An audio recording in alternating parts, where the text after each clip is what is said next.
Brilliance Audio presents 7 Perfect Things by Catherine Ryan Hyde, performed by Krista Lewis, Jess Nahikian, and Ryan Burke. Elliot. When Elliot opened the door, the woman on his welcome mat struck him as bizarrely young. For a moment he doubted whether she was the volunteer he'd been waiting for. Maybe she was his new newspaper delivery person, or someone else besides a hospice worker.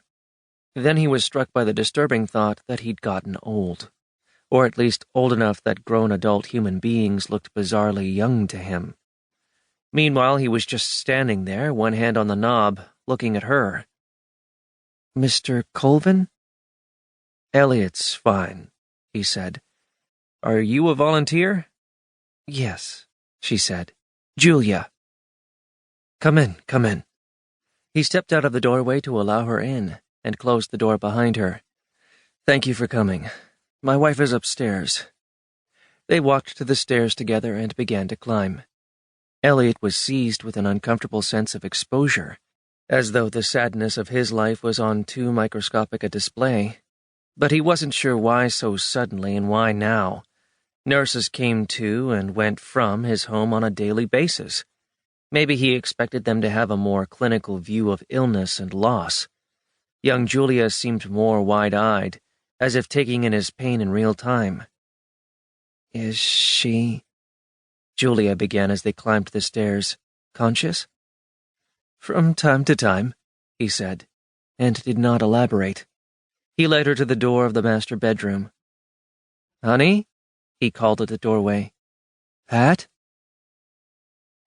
Abby. The assistant principal yanked Abby out of swim class to take her down to the principal's office. That was too bad. Swim class was the one place she never felt cowed, never felt less than, never walked with her head down and her eyes trained toward the floor. But when Mrs. Nielsen stepped into the girls' dressing room and barked her name, it changed the feeling of everything. "Abigail Hubble?" "What?" Abby said, hoping she did not have to come along. "Come along." She walked down the dressing room aisle, between the cubbies where girls were changing, and listened to their quiet taunts.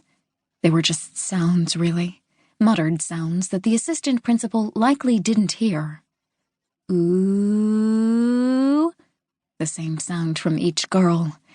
It was a language, a native language. They all knew how to speak it.